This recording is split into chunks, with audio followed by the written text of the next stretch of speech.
I think the one I enjoyed reading more than anything else was Harry Potter. They told us the crown hides secrets, but no one could have imagined something like this. Some photographs capture beauty, others capture truth, but this one was never meant for the public eye. For 3 long, tense years, it lay buried deep in a guarded palace archive, sealed under strict orders, protected by fear, silence, and the weight of the man behind the camera. A royal photographer with over 30 years of service carried that moment like a stone pressing on his chest. What he saw through his lens that day was nothing like the polished grace the world associates with Queen Camilla. It was raw, it was unguarded, it was damning. For decades, loyalty had kept him silent, but now his conscience refused to stay quiet. The photograph is about to break free, and when it does, it could shatter Camilla's carefully constructed public image in an instant. Stay with us, because once you see what the palace fought to hide, you'll never look at the Queen Consort the same way again. The photographer at the heart of this storm, Marcus Whitmore, was no ordinary lensman. For 30 years, he had stood behind the camera during historic events and intimate moments, entrusted to capture the monarchy at its best. From glittering state banquets under chandeliers to quiet garden gatherings far from the public eye, Marcus had seen it all. His craft was not just about technical skill, it was about trust, an unspoken bond with the institution he served, a trust earned over decades of absolute discretion. The palace knew he could guard secrets with unwavering loyalty, but they also knew he had a sense of moral integrity. Over the years, Marcus witnessed things few would ever glimpse. The subtle, private smiles exchanged between William and Catherine when cameras were forbidden to notice. He had captured the glint of pride in the Queen's eyes during a simple handshake with a schoolchild. He had also observed private tension,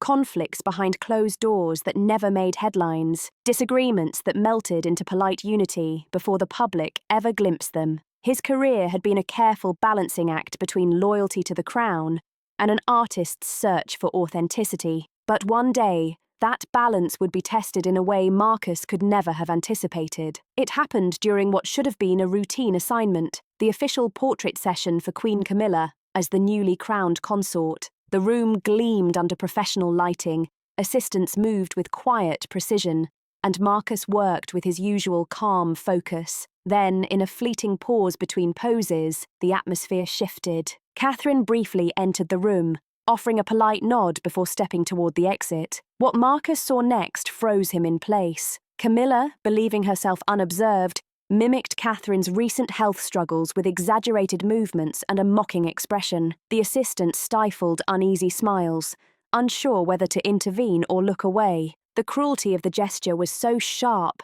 so jarringly out of place in the regal setting, that Marcus's instincts as a photographer overpowered all protocol. Without thinking, he clicked the shutter. Later, when he saw the image, his stomach knotted. This was not just an unflattering angle or a brief slip. It was a revealing glimpse into character, one that clashed violently with the warm, benevolent image carefully presented to the world. Marcus knew instantly this photograph would never survive the palace's strict approval process, and he was right. When the session ended and the images were reviewed, palace officials flagged the frame and ordered it destroyed that very night. Marcus could not sleep. For 3 decades he had honoured the monarchy's unspoken rule: protect the image at all costs. But this was different. This was not a harmless misstep or a fleeting irritation. This was deliberate cruelty, calculated and intentional, and Marcus could not decide whether his duty was to the crown or to the truth. For the next 3 years, he wrestled with that dilemma. That single photograph haunted him endlessly, whispering a question he could not answer. How long can a man guard a secret that could change everything? The forbidden photo session, the official portrait session for Queen Camilla, had been intended as one of the most polished, carefully controlled events in the palace calendar. Weeks of planning had gone into choosing the setting, a grand yet intimate room lined with gilded mirrors and soft cream drapery. Fresh flowers from the royal gardens filled the air with a subtle fragrance, while every chair and every piece of furniture had been positioned to frame the perfect image. The lighting crew moved with quiet efficiency, adjusting equipment to create a warm glow that would flatter every detail. It was a scene of elegance and calm, almost serene. Marcus Whitmore moved through the room with the quiet authority of a man who had done this hundreds of times before. His camera was an extension of himself, every lens adjustment made with practiced precision. Assistants glided in and out, smoothing folds of Camilla's gown, retouching her hair, ensuring her crown caught the light perfectly. The Queen Consort held her pose with regal confidence, offering the subtle, rehearsed smile that spoke of years of experience. Every detail was a study in control, a public image of perfection, but it was in the fleeting moments between takes that the polished mask slipped. During a brief pause, an aide approached with a quiet update. Catherine had been delayed due to her recovery schedule. Camilla's expression shifted almost imperceptibly. The poised smile faded, replaced by a sharper, more dismissive glance. She turned slightly from the main camera, her voice lowering with a tone carrying the faintest edge of mockery. Deliberately, she mimicked Catherine's movements, bending, feigning laboured breath, an exaggerated performance that drew tense glances from those nearby. The room fell into uneasy silence, broken only by the faint click of Marcus's camera. He had been trained to stop shooting when a royal stepped out of pose, but instinct overpowered training. The lens stayed fixed, capturing the fleeting expressions and gestures no one outside that room was ever meant to witness. Each frame froze an unguarded human moment, a stark contrast to the dignified image the palace fought so hard to project. Marcus felt his heartbeat quicken with every click. He knew the consequences of continuing. The palace approval system was meticulous. Any image deemed inappropriate would be destroyed immediately. Yet he could not lower the camera. Something in the scene felt monumental, a glimmer of truth breaking through the layers of ceremony. When the session resumed, Camilla's warm smile returned as if nothing had happened. The crown adjusted, lighting refined. The final portraits glowed with the image of a gracious, composed queen consort. But Marcus knew the truth was buried among hundreds of frames, hidden in plain sight. It was the beginning of a secret that would grow heavier with every passing day, a forbidden moment captured in silence, yet echoing with the weight of what it revealed. The photographs remained locked deep within Marcus Whitmore's archives, hidden among hundreds of approved images for weeks after the shoot. He avoided looking at the file, convincing himself that leaving it untouched was safest. But curiosity and conscience are relentless. One evening, alone in his small home office, Marcus opened the file. The image filled his screen. A knot tightened in his chest. It was more than unflattering. It was devastating. The frame captured a moment so precise, it seemed to carry sound, weight, and intent. Camilla's shoulders hunched, her posture deliberately distorted to mimic Catherine's slow, careful movements. During her recovery from illness, Camilla's mouth twisted into a smirk, somewhere between amusement and disdain. The glint in her eyes was not playful. It was cold, intentional, rooted in mockery. The detail was undeniable. Her hand rested over her chest in an exaggerated imitation of a gesture Catherine had used in public appearances, managing her energy and steadying her breath. The slight tilt of her head mirrored Catherine's listening posture, exaggerated to the point of caricature. It was a cruel theatre, performed in a room full of staff who knew better than to laugh, yet feared interruption. Marcus stared at the photograph, every second amplifying its weight. He thought of Catherine's unflinching composure, her deliberate choice never to complain despite scrutiny, her continued service even while recovering. He remembered the crowds cheering at events, unaware of the quiet struggles behind her radiant smile. And there it was, the queen consort mocking struggles she had no right to deride, stripping away every trace of empathy in a single, cold gesture. Marcus zoomed in on the image, studying each element as if forcing himself to believe what he was seeing. The narrowing of the eyes, the curling of the lip, the subtle arch of the brow. It all came together into a performance so precise, so deliberate, it could be nothing other than derision. There was no kindness here, no misreading, no fleeting accident. This was calculated, a gesture designed to belittle. In that instant, Marcus understood why the palace had moved so quickly to demand the image's destruction. It was not just damaging to Camilla's public image. It was a threat to the narrative of unity and respect, carefully constructed over decades. The monarchy fought tirelessly to maintain its polished image, and this photograph undermined everything: the Queen Consort's position, the credibility of the institution itself. Closing his laptop, Marcus felt the familiar churn of conflict deep in his chest. For 30 years, he had been a guardian of royal secrets, a keeper of moments the public would never see. Yet this was different. This was not a slip of etiquette, a misplaced glance, or an awkward angle. This was character revealed in its most unfiltered form, and once witnessed, it could never be unseen. The palace's reaction was swift, almost surgical. Within hours of the portrait session ending, Marcus received a discreet but urgent summons. He was to meet 2 senior officials in a private palace conference room. The setting was serene, polished wood gleaming under soft light. But the air was heavy, every word weighted with unspoken menace. They began with polite gratitude, praising his decades of service, the beauty of his approved images, the trust he had earned. But then the conversation shifted. They informed Marcus there was one frame that could never, under any circumstances, be released. They called it the compromised image, never describing it directly.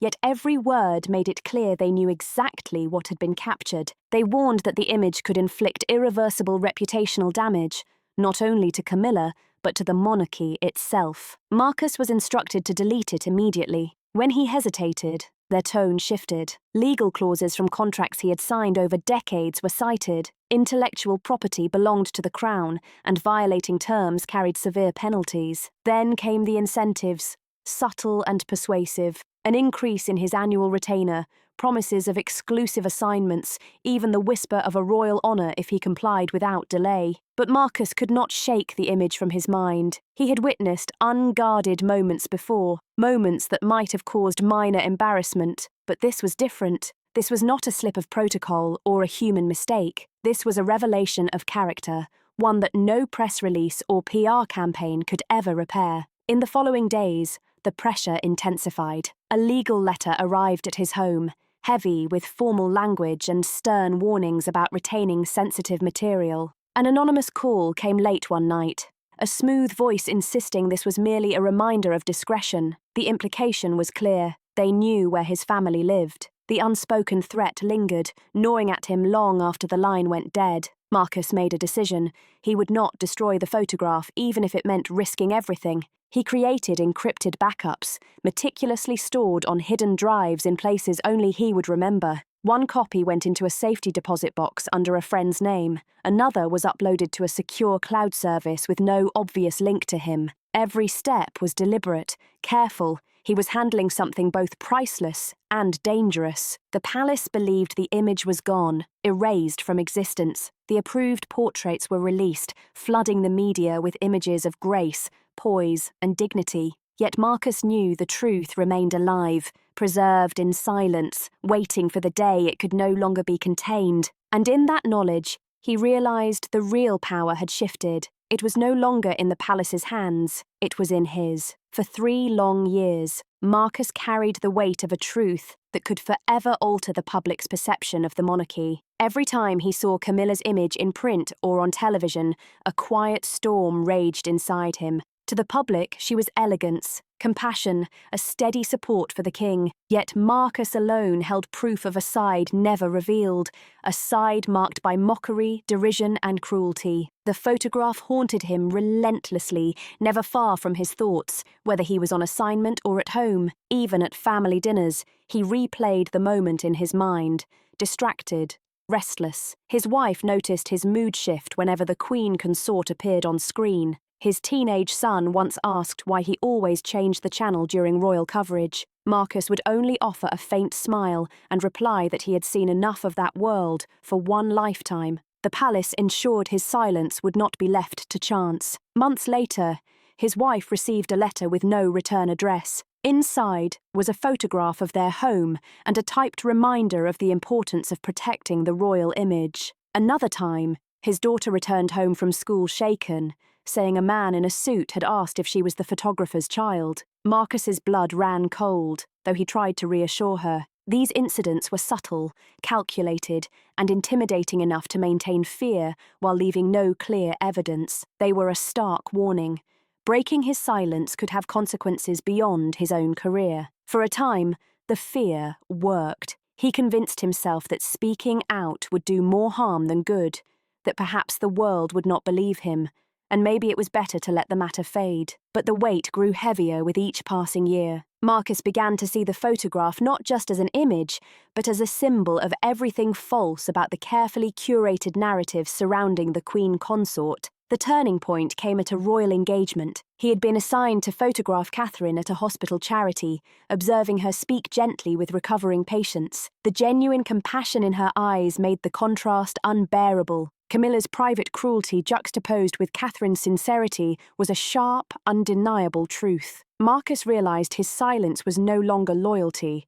It was complicity. The breaking point had arrived. Fear began to loosen its grip. Replaced by a conviction, the truth had to be told, no matter the cost. The photograph had survived the palace's attempts to destroy it, and it had survived the years inside Marcus's conscience. Now, it was time for the world to see it. The public revelation loomed, with Marcus finally prepared to speak. He knew that once he did, there would be no turning back. The interview was arranged in complete secrecy with a renowned investigative journalist, one known for refusing political or royal influence. They met in a discreet studio on the outskirts of London, far from the glittering walls of the palace. Marcus arrived carrying a small, worn leather portfolio. Inside was the photograph that had burdened his conscience for so long. As cameras rolled, Marcus told his story with the calm precision of a man who had spent a lifetime observing rather than performing. He spoke of decades behind the lens, of the trust he had earned, and of the moment that trust was tested beyond anything he had ever faced. He described the portrait session, the mocking gestures, the decision to click the shutter instead of looking away. When the photograph was displayed on the screen for the first time, the room seemed to hold its breath. It was not blurred, not ambiguous, not open to misinterpretation. It was clear, precise, devastating. Camilla's posture, her smirk, the exaggerated mimicry, they told a story that words could never soften. The journalist sat in stunned silence. The image spoke for itself. Within hours of the interview's release, the photograph had spread across every major news outlet, igniting public debate and shaking the carefully maintained narrative of the monarchy. Newspapers splashed it across their front pages with bold headlines, questioning whether the Queen Consort's public image had been nothing but a carefully crafted facade all along. Television anchors spoke with cautious, measured tones, fully aware of the sensitivity, but unable to ignore the story's seismic impact. By evening, it had infiltrated every corner of the internet. Social media was merciless. Within minutes, hashtags calling for accountability were trending worldwide. Side-by-side comparisons of Catherine's poised public appearances and the mocking image of Camilla flooded timelines. Outrage grew rapidly, with many shocked that such calculated cruelty could exist behind the polished veneer of royal life. Memes exploded, commentary videos multiplied, and online forums dissected every detail, from the tilt of a shoulder to the curl of a lip. That single cruel frame became more than just a photograph. It was a symbol in a wider conversation about privilege, authenticity, and the responsibilities of those in positions of public trust. For Marcus, the reaction was overwhelming. His inbox flooded with messages, some praising his courage, others condemning him for breaking decades of loyalty to the crown. His phone rang constantly with media requests, but he declined most. He let the photograph speak for itself, fully aware that consequences would come. Yet for the first time in decades, he felt a strange sense of relief, freedom from the suffocating burden of secrecy. Inside the palace, disbelief and quiet panic set in. What had been buried was now a global headline, unstoppable and uncontrollable. and there was no erasing it from public memory. The photograph had escaped the palace's control, entering the court of public opinion, where judgment was swift, unforgiving, and relentless. The truth, once hidden in shadows, now stood exposed, glaring and undeniable. The royal response was immediate. The palace plunged into crisis mode as the photograph dominated headlines and online feeds alike. In the communications wing, phones rang non-stop. Staff scrambled to coordinate a strategy while statements were drafted, redrafted, and weighed meticulously for tone. Each word was tested for the delicate balance of denial without seeming dismissive, reassurance without confirming the photograph's authenticity. The first official release was cautious and measured. It insisted the photograph had been taken out of context and did not reflect the Queen Consort's true nature. The statement highlighted her decades of charitable service and her steadfast dedication to the monarchy, yet it never directly addressed the mocking gesture captured in the frame. Behind closed doors, tension ran high. Advisors debated whether a public apology might soften the backlash, but others argued that any admission, however slight, would cement the moment in history as undeniable truth. Meetings ran late into the night, senior courtiers warning that public trust was eroding faster than the palace could respond. The strategy eventually settled on subtle discrediting, suggesting the image had been altered, misinterpreted, or taken during a moment of jest misread by outsiders. Meanwhile, King Charles faced an impossible choice as both husband and monarch. His instinct was to defend Camilla, shielding her from the storm, while his duty as sovereign demanded the integrity of the crown, relying heavily on public confidence. Those close to him described him as withdrawn during this period, spending long hours alone in his private study, reading letters from citizens expressing disappointment, anger, and disillusionment. William and Catherine, in contrast, maintained a posture of quiet dignity. They made no public statements, offered no comments to the press, refusing to be drawn into speculation. Instead, they continued scheduled engagements with the same composure they had always displayed. At a children's hospice event just days after the story broke, Catherine's calm presence and genuine warmth stood in stark contrast to the swirling headlines. Photographs of her smiling beside a young patient in a wheelchair spread across media outlets, not as a calculated PR move, but as a natural reflection of her character. Observers noted William's silence was equally pointed. His decision not to defend or condemn spoke volumes. It was a quiet acknowledgement that the photograph's truth required no verbal reinforcement. His steadfast support of Catherine, evident in how he stayed close during appearances, was itself an unspoken statement of solidarity. Inside the palace, the divide deepened. Some hoped the storm would pass quickly, but others feared the damage might be permanent. While the royal response attempted to contain the fire, outside the palace gates the flames continued to spread unchecked. With William and Catherine holding their silence, the weight of that single image grew heavier with each passing day, like a shadow over the institution. The release of Marcus Whitmore's photograph had dropped a stone into still water, sending ripples outward. Initially, the palace clung to the narrative of misunderstanding and misinterpretation, but the photograph's undeniable clarity, coupled with the silence from William and Catherine, emboldened others to speak. The first to step forward was a former footman who had served in the royal household for over a decade.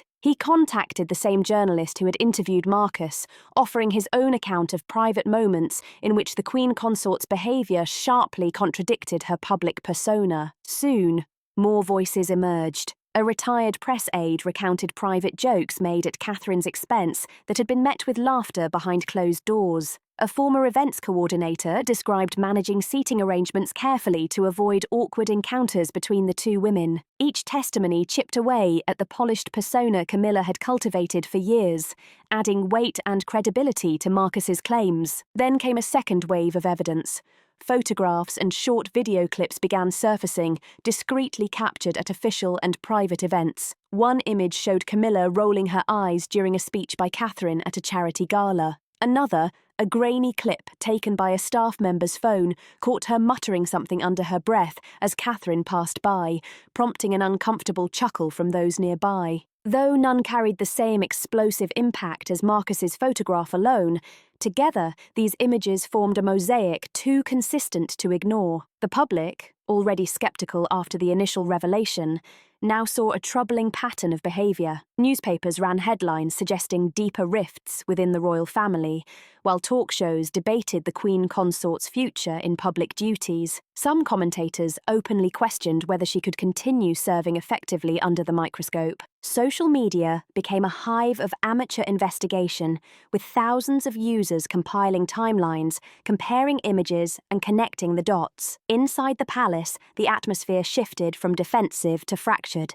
Camilla's closest allies began to distance themselves. Invitations that had once been extended freely now dwindled, the walls of loyalty crumbling under pressure. At public engagements, crowds that had once greeted the Queen Consort warmly now offered polite applause, their enthusiasm noticeably muted. The change was subtle but undeniable. Within the palace, it was clear. The mask that had once perfectly fitted was beginning to slip. Each new account, each emerging photograph peeled away another layer, revealing a version of Camilla the public had never been meant to see. The charm, composure, and carefully cultivated poise that had carried her through decades of public life now seemed less convincing under the relentless weight of accumulating truth. By the end of the year, her approval ratings had plummeted to their lowest in memory. It was no longer just a question of one photograph or one photographer's claims. It had become a chorus of voices, testimonies, and visual evidence telling a story impossible to ignore. The unraveling had begun, and there would be no turning back. The price of truth was exacting. By the time winter settled over London, the consequences of Marcus Whitmore's decision were fully visible. What had started as whispers and speculation had hardened into a public consensus. Poll after poll showed the Queen Consort's approval ratings plunging to unprecedented lows. Even among loyal monarchists, whispers of discomfort were growing louder, impossible to ignore. For decades, her public image had been the product of careful strategy, endless media management, and relentless PR campaigns. Yet in just a few months, it had completely unravelled, leaving the monarchy exposed in ways no one could have predicted. The shift in public mood wasn't just numbers on a chart. It was visible in every handshake, every cheer, and every crowd gathering. Crowds that once erupted in warmth now greeted her with polite, detached reserve. The energy had changed. At official engagements, people watched passively, hesitant to step forward, no longer offering smiles or handshakes. The aura of admiration she had carefully cultivated had vanished, replaced by a quiet, piercing scrutiny that followed her everywhere. It was within this tense atmosphere that the palace quietly made a decision. Though no official announcement ever stated it outright, the Queen Consort began withdrawing from her public schedule. Engagements were discreetly reassigned to other senior royals. Speeches planned for months were abruptly cancelled, and on paper, she was said to be focusing on personal matters and supporting the king privately. But insiders knew the truth. Her presence had become a liability, a flashpoint in a public relations crisis that could no longer be ignored. For Marcus, the reality of what his photograph had unleashed was both surreal and sobering. He had not acted out of malice, ambition, or a desire to humiliate. He had acted because he believed that the truth mattered, even when it came at an unimaginable cost. Yet, the magnitude of that cost stunned him. His decades-long career as a royal photographer was effectively over. He would never return to the halls and ceremonies that had once been his life. Still, the image he had captured had taken on a life of its own. It reshaped conversations about transparency within the monarchy and forced the public to confront the gap between presentation and reality. In the months that followed, royal watchers noticed subtle, calculated changes in how the family operated. Communications became more guarded, statements more deliberate, and every public action weighed against private behaviour. The lesson was unmistakable. In an era where a single image can travel across the globe in seconds, authenticity is no longer optional. Marcus often reflected on that truth. He had spent decades perfecting the art of protecting the crown's image, yet it was the one moment he allowed unfiltered reality to escape that would define his legacy. The Queen Consort's absence from public life was a direct consequence of his choice, and though the palace would never admit it, one man's conscience had changed the monarchy forever. The price of truth had been staggering, yet its impact was undeniable. In the digital age, a single image can speak louder than 1,000 press releases, speeches, and carefully staged appearances. Marcus Whitmore's photograph proved that once truth is captured, it has a power of its own, capable of outlasting the mightiest institutions. It reminded the world that behind polished statements and flawless appearances, authentic character always finds a way to surface. You can hide it for a while, shape the narrative, or control the story,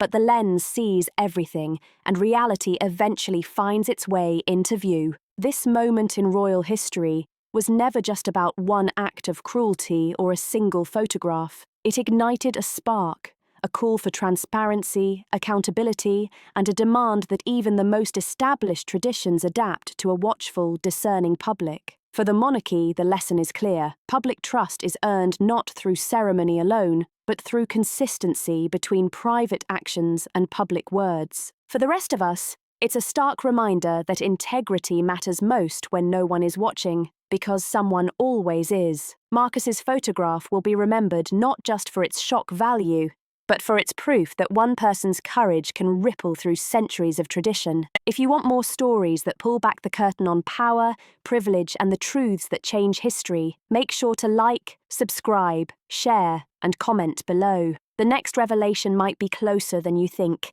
and when it drops, it could rewrite everything we thought we knew.